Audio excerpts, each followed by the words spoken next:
And our next guest is coming back to the Katie Halper Show. We're so excited to have him back on. He's the author of a great book that I really recommend called A Backpack, a Bear, and 8 Crates of Vodka. And he also writes for places like the New York Times, the Washington Post, the Los Angeles Times, CNN, the Boston Globe. He's appeared on MSNBC, NPR, ABC Radio.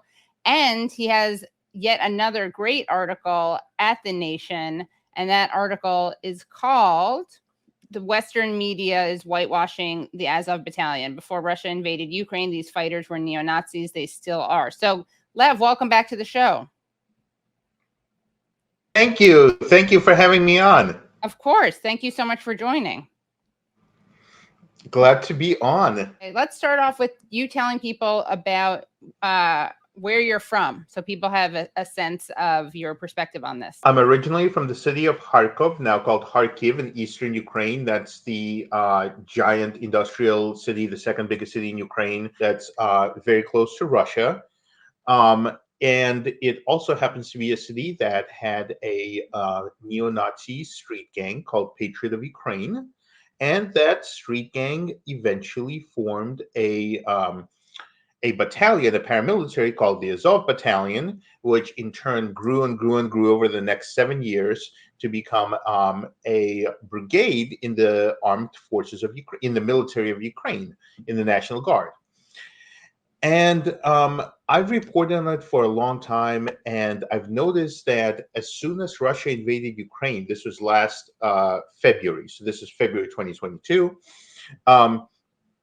shortly after the winter of 2022, Western media, which spent the past 7 years talking about how Azov is neo-Nazi and how Azov reaches out to white supremacists across the world, how it recruits them, how it's basically a hub of neo-Nazism, suddenly Western media just started reversing itself, and suddenly all of these groups started saying that this organization of battle-hardened neo-Nazis had suddenly and magically stopped being neo-Nazi. And they read white fragility, I think. They did a sensitivity training, yeah. Yes, we shipped crates and crates of white fragility to Kiev, and it worked. So this is all happening at the same time, and this is what makes it so psychotic. This is happening at the same time when people are saying about how white supremacy is this existential threat to America and to the world. So at the very same time as we're saying all of this, we're also saying, hey, this neo-Nazi paramilitary is suddenly not neo-Nazi anymore.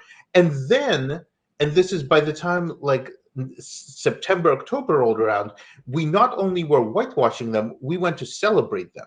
So suddenly we started having these fascists in Congress, on MSNBC, in elite universities like Stanford. So in the space of just several months, we've gone from acknowledging they're neo-Nazis to saying anybody who says this is really a Russian puppet, to saying, you know what, these people are actually heroes. And we actually have some images that you sent over that we could show. I think would be interesting to look at. So actually, before we show the images, what can you tell us what this is? Yeah, this is the piece that just came out in The Nation. I'm deeply grateful for them for allowing me to have this. It also came out in print, and it's my story about how this is the Azov Group, and it's not just a battalion. They call it the Azov Battalion, but by now it's a brigade. But this is the Azov Group. This is its founder right there, doing the salute, and Andriy Beletsky. That's the one with the one on the right side with the watch, the one whose watch we see, right? Watch band, yeah. Yeah, and that's he was the leader of the neo-Nazi gang in Kharkiv that founded Azov, and what is that symbol? That symbol is called the wolf's angle. It is a neo-Nazi symbol. It is the wolf's hook. It's several Third Reich divisions use that insignia. It is something that you popularly find on neo-Nazi websites, and this is something that Azov used and has continued using. This is a unit in the National Guard of Ukraine. So this is a unit in the military that we are funding. And All this right. is that's using an outright neo-Nazi symbol. Yeah, this is the Patriot of Ukraine. This is the neo-Nazi gang that formed Azov. As you can see, it clearly used the wolf's angle. They claim that it's actually a letter N and a letter I. But I mean, that's also like, you could say that, oh, this isn't a swastika, it's two letter Z's juxtaposed Right. on it. Right. Or, it clearly is a wolf's angle. And this is Andriy Beletsky. This is the same guy at the podium that you saw, just younger, back when he was just leading this party. And his dream was to have Ukraine lead the world in the struggle against the Jewish-led Untermenschen.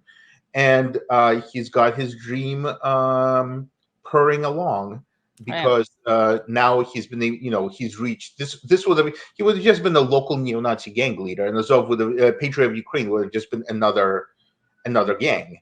And instead, now they're getting celebrated in the highest quarters of power in Congress, in American media, everywhere. So this is a dream come true for them. And this poster right here. This is also just from an initial old poster from Patriot of Ukraine, back when they would do their Hitler Youth type marches. But again, this was back. There would have been nothing. There would have just been another neo-Nazi gang, which is certainly dangerous, but nothing approaching the level of international groups that are now armed by the United States, and that are more than anything that are celebrated. Which is also just a very the message that this sends to neo-Nazis across the globe is, if you fight for us, we'll hook you up. We'll not only turn a blind eye, we'll celebrate you. We'll make you heroes. Right. And this is including I want to say this, including also Facebook did this. Yeah. Incredible. I mean, this is like the famous drill tweet where it's like, you do not have to hand it to ISIS. Right. Okay. It's Facebook had Azov listed as a hate group. Okay, they banned their accounts across the board. They had all of their different organizations, the military wing, the street gang wing, everything was blocked on Facebook. Suddenly, last year, Facebook announces that it's going to Azov remains on its banned groups list, but it will now allow praise of Azov, provided that the praise is in the context of them fighting Russia. So these people they acknowledge that Azov remains a hate group, but says that, there are times where they can be good guys. That's a message that this sends. The sense that there are valid reasons for praising neo-Nazis. That certainly there are bad reasons for praising neo-Nazis. That's why they remain on the hate group list. But there are certainly valid reasons. And eventually, Facebook decided to just simplify matters, and they just removed them from their from the groups altogether. This is, like I said, this is Time Magazine from even the year before that, from 2021, I believe.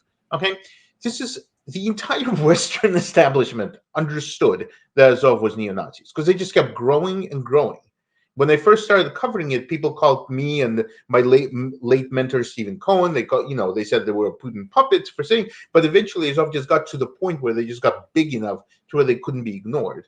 And then suddenly, all of us, they started fighting for us, and the entire Western media just started whitewashing them, just based on nothing, just based on lies, but easily disprovable lies. Okay, so this is the insane part. The Western media, and I mean just mainstream Western and Israeli media, spent the spring of last year of 2022 saying that Azov got rid of its Nazis, because they had to explain somehow of, we spent years reporting that these people are neo-Nazis, and then suddenly they're not. What happened? Okay. So they said, Azov got rid of the original neo-Nazis. They started as a small neo-Nazi group, but then they somehow saw the light and they got rid of them. Okay. The battalion is now indistinguishable from any other groups. So at the time, the Azov Brigade, which by that point has gone to the side of brigade, if you think that if you would be doing an article saying that there are no more neo-Nazis in charge of Azov, the first thing you would do is find out who the hell is in charge of them. Okay. Right. And the person who was in charge of them at the time is this gentleman, Denis Prokopenko. Okay. Mm-hmm. Here's our hero. Here's the person who's the commander of Azov. And articles mention him, okay? Here he is in the top left on the cover of the Black Sun, which is, you see that symbol above there? Yeah. That is the same symbol used by the Buffalo shooter and the Christchurch. That's another very popular neo-Nazi sign, okay? This So is the symbol used by the Buffalo shooter in New York State and the Christchurch shooter in New Zealand? yes, correct. Okay. And it's one of the most popular neo-Nazi symbols in the world, okay? And it also happens to be the name. It was also part of Azov's insignia, and it also happens to be the name of Azov's informal core magazine. Okay, so this is him interviewing for their magazine. There he is. Okay, then Azov's the original Azov Battalion had a subgroup in it. Okay, and the group, informally called themselves the Borodach Division, the bearded guy division, okay? And their insignia is that it's a Totenkopf, which is again, one of the most popular neo-Nazi signs in the world, okay? It was originally used by the Nazi Party in the group the part of the SS that used to guard the concentration camps used it. Today it is one of the most popular neo-Nazi signs in the world. And so this Prokopenko's group used the Borodach. This is what they use, and it's a very specific style. It's not just any skull and crossbones. I don't know if you can zoom in, but it's a very specific style. And that is exactly what they did. All they did is they gave the skull a mustache and a beard. Okay, but overall, this is a Totenkopf. This is one of the signs used by Nazi Germany, the group that guarded the concentration camps, and this is used by neo-Nazis today. Okay, so this is what this guy is. This is what this guy is part of. Yeah, that's from the ADL website that I just pulled up. Anti-Defamation League. Okay. Yep. So this is exactly, you can look down to the fissures on the skull, to the cracks of the bones. Okay, okay. So there he is. This is our hero. Okay, this is who's in charge of Azov at the same time. Okay, at the time that they were saying there's no neo-Nazis in Azov, here's a man who was with Azov at the very beginning of the battalion's founding. Okay, so we're talking like the most basic lapse of journalistic principles. Okay, and now moving right along. So before he was in Azov, Prokopenko was part of the White Boys Club. And this is the far-right soccer hooligans, they call them, okay? And they celebrated when he was awarded a medal in Ukraine. So this is where he came out of. This is who the guy who was commanding Azov at the time came out of, okay? This is the White Boys Club celebrating him. This is their logo. Down there is... it's a Nazi eagle that it shows right there. It's just adapted with their symbol. If you scroll up a little bit, that says in their tribunals, it says 100% white. That's what that says in Ukrainian right there. And then if you go up there, there's the White Boys 88, which is Hitler. Yep, and it uses the Celtic cross in there. And so 88 stands for Heil Hitler, right? Because it's the eighth letter of the alphabet. Yep, and it's a very common. Yeah. Yeah. And then this is their Instagram page, and they're celebrating him, and they say, we are extraordinarily proud of him, who represents our bleachers, because the bleachers of the football, of the soccer. Right. Okay, this is where he came out of. So you would think that, and by the way, the second in command at the time, his deputy, happens to also be not only a veteran of Azov, but also part of Patriot of Ukraine, which is the neo-Nazi group that formed Azov in the first place. Okay, so you would have these Jewish magazines, and you would have American magazines, even including quoting him and saying that the neo-Nazis have left. The neo-Nazis have left the Azov. building. Yeah. Yeah. Okay, and so we're talking about, like, you're a reporter and you're covering. You're not even going to take 2 seconds to see who's the people who are in charge of it. I mean, as I wrote in my piece, there's a difference between like fog of war and just willful blindness. Right. And this is and the entire Azov has been denazified story is just full of just utter. It almost gets hilarious. Like they would have the Times of London did an article saying that all the Nazis left Azov, and in it there's a man with a shirt, an Azov soldier with a shirt of a neo-Nazi band, of like a hardcore dream of killing Jews neo-Nazi band wearing a shirt at the photograph illustrating how the neo-Nazis have left Azov. Oh, have left Azov. I thought you said loved Azov. I'm like, no, that makes sense. Okay, they have left Azov, right? Yeah, there's a Times of London article saying Azov has changed, Azov has de-radicalized, and the headline photo has an Azov soldier with a neo-Nazi T-shirt. Wow. Okay, Yeah. like, I mean, Forbes did a piece, and in the piece they said that the Azov Battalion stopped using that Wolfsangel sign, the neo-Nazi sign. The Wolfsangel is literally, and I went to the Wayback Machine, which chronicles websites. The Azov Battalion, it was the top sign on their website when you go there at the day that the Forbes article came out. So the day the Forbes article is claiming that they dropped this symbol, if you went to their website, their official website, it's there right at the top. It's the symbol across all of their social media accounts. It's the profile photo of all of their social media accounts. It's difficult for me to understand what it would take to just research and fact check such an article and publish it with such an obvious falsehood. Right. And that's the entire, I mean, you just read the story and it's one after another. It's just ignoring and believing. It's just, all they say is, we have no neo-Nazis. Okay, sounds great. Publish it.